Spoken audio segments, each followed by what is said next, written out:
DJ शरद music की शानदार प्रस्तुति।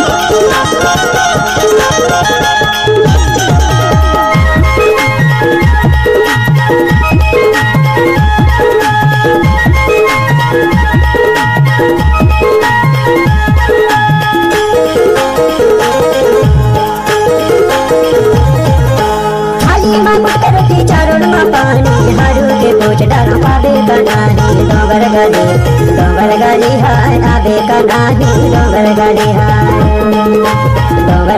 हाय आबे कनाही डोंगर गली हाय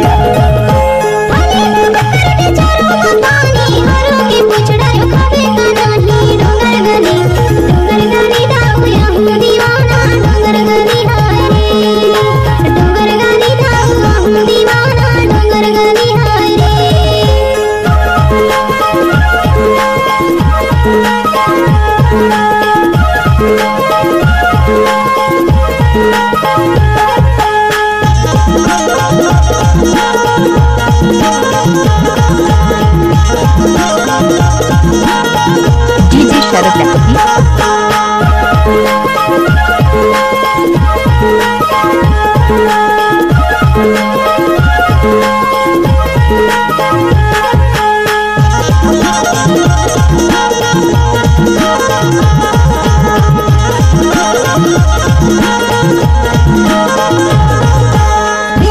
पत्ता हवा मडोले हाय देख बिना तोला मोजी डोले हाय डोंगर गली हाय आबे कनाही डोंगर गली हाय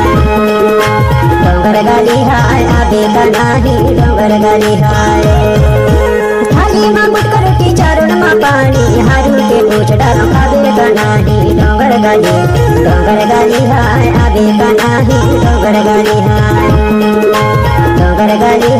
आबे कनाही डोंगर गली हाय। आप सुन रहे हैं डीजे शरद लखी का मिक्स किया हुआ गाना।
डीजे शरद लखी।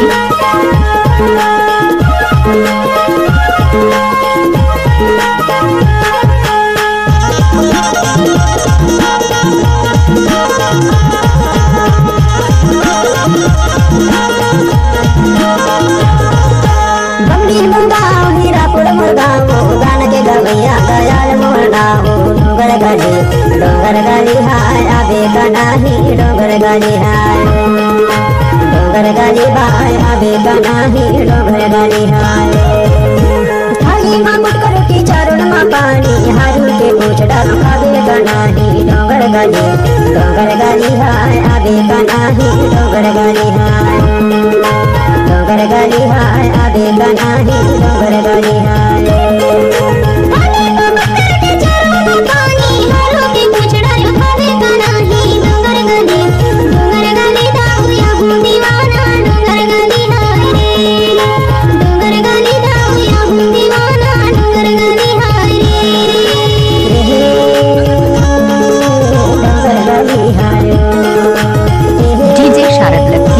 बिछिया वाली।